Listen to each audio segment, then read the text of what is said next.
Hey guys, I hope you're having a good day. Sorry this is kind of late. Not that you guys probably care. Maybe you do.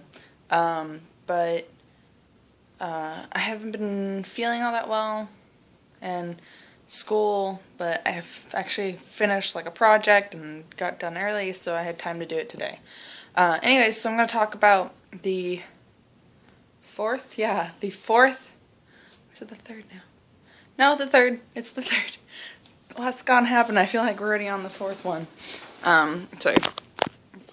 But the third episode of Haikyuu, and the second one ended off with Kageyama finally giving Hinata like a toss, and you're just like, yeah, friendship. Sorry, this is just not working. There we go. Sorry, unprofessional camera and everything.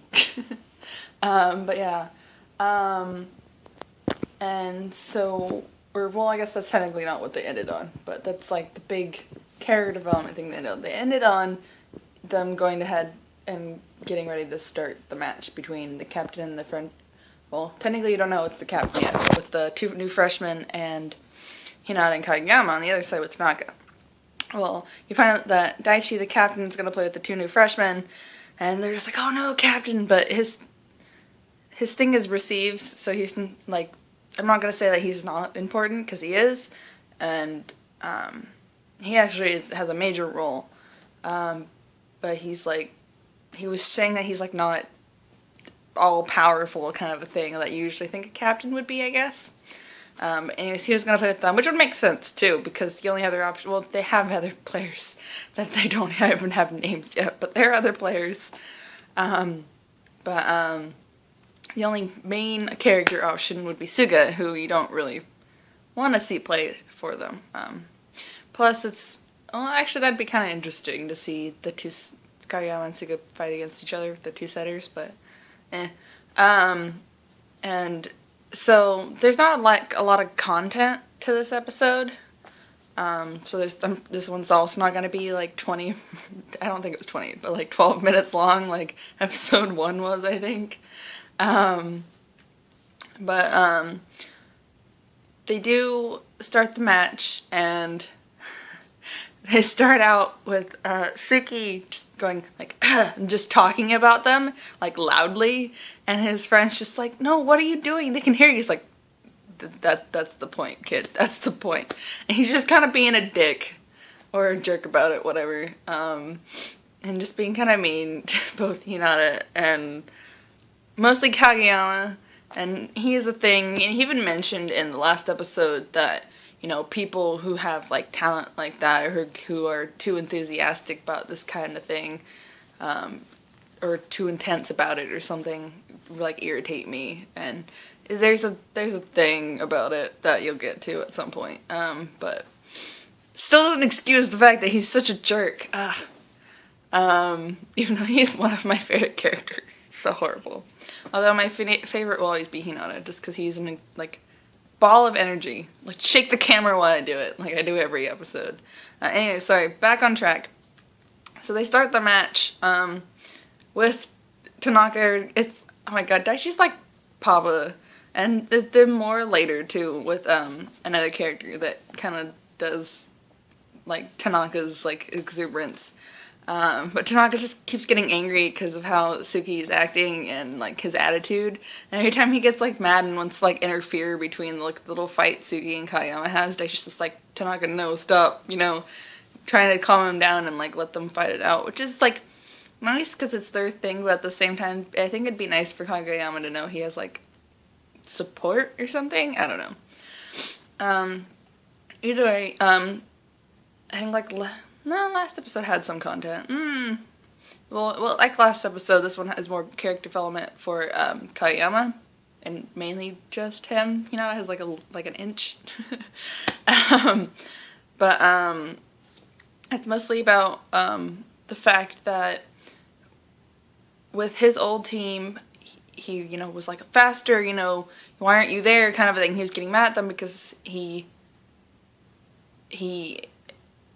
like wanted it too hard, and he's not as selfish as like people are making out to be, because he's not trying to be, but he is selfish or self-centered or whatever, to the point where he thinks that everyone has to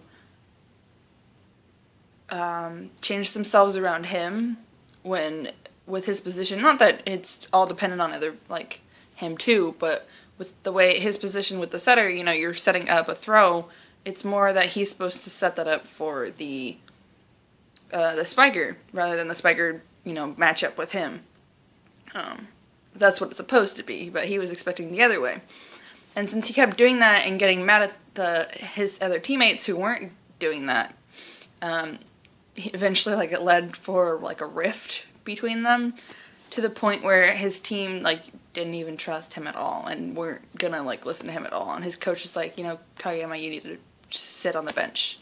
And he got put on the bench for a game that was, like, I don't know if it was, like, important, but during the match, he got put on the bench for something in, like, a tournament, and his team lost.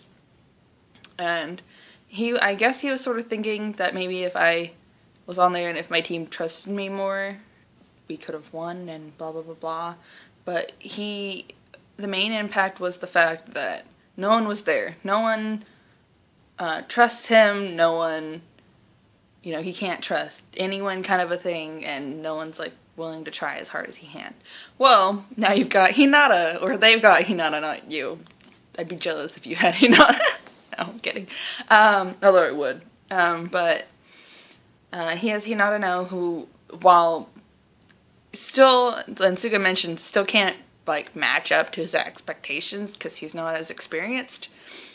He can be used in a way, he can be used in a way where he could match up to him, which he starts to kind of do in the match, and they do it once. That he does like a quick spike where he hits it, even though it was out, and he hits it, and they're just like, oh, it's a fluke kind of a thing, especially considering the next couple of times when Hinata tries to do it,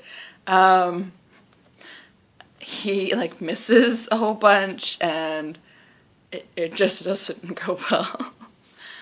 And so they're, like, still meshing together, and he's, like, using Hinata well, and Tanaka's there, too, and Kageyama's also playing with Tanaka. Sorry, don't want to see my hand there. And so it's, like, kind of working, even though, like, they're losing, and the other side's winning, and Tsuki's just like, what the fuck is wrong with them, kind of a thing. Like, they're losing, but, like, and I like how, defensive Hinata gets for Kageyama as Sugi keeps picking on him, and he's just like, well, about Kageyama's past, just like, that was in the past though, this is now, you've got me now, blah blah blah blah, you know, trust me kind of a thing. And the best part of the episode where Kageyama tells him, like, you know, just run as fast as you can and jump as high as you can and I'll get it to you, you know, you don't even have to look at the ball, don't look. And he meant it figuratively, not literally, and Hinata took it literally, and so you just see him hitting the ball at first, and his eyes are kind of closed, or not kind of, they are closed, and Suki's just like, oh, well, you know, kind of, whatever, kind of a thing, so, it's sort of like so he hit it, whatever, and then you just see Daishi's shocked face, and the fact is, like, he had his eyes closed, and they're just like, what? And I was like, their expressions are just hilarious, and everyone's reaction, especially Kageyama's, considering he's just like, I didn't mean to have you close your eyes. And, you know, it's just like, but you told me to, I can't not look at the ball unless I close my eyes. Which makes sense, but it's still just like, and they even talk about the fact that he trusted Kageyama so much, and I think Hinata mentioned something like, I trust you for now, or, you know, you're the only one I can trust in this situation or something. Not like the kind of thing like, I do trust you already, because he doesn't. He's just sort of like, I kind of trust you in this situation to get the ball to me at this point in time, whatever kind of a thing.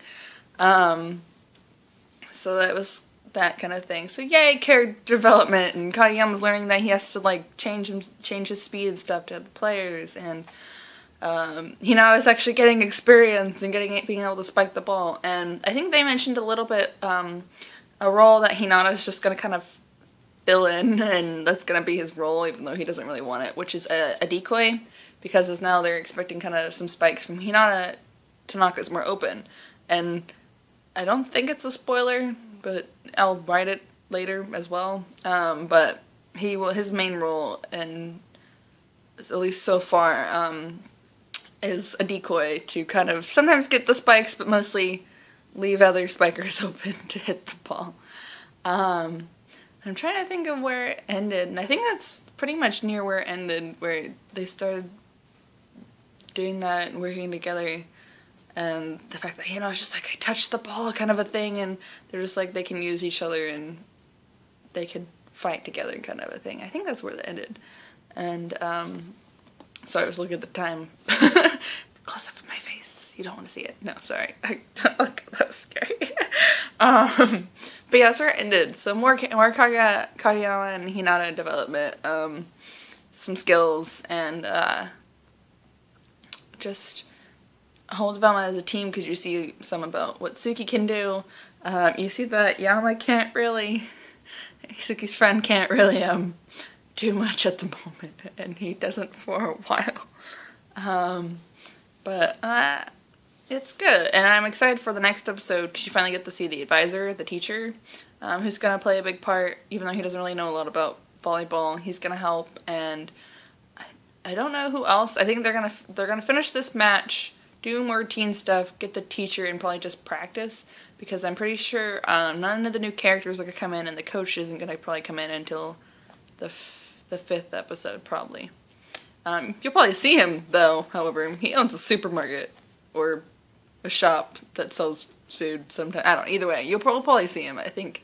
Because you do see him in the manga, if they keep it that way, before he's actually brought in as the coach. Anyway, sorry guys, I'm sorry for the weird... I'm tired and still kind of sick, so... sorry for being weird. But anyways, I hope you liked this episode, and I hope you liked episode 3. Sorry, I was almost gonna say 4. Episode 3 of Haikyuu, and I'll see you again for 4. Bye!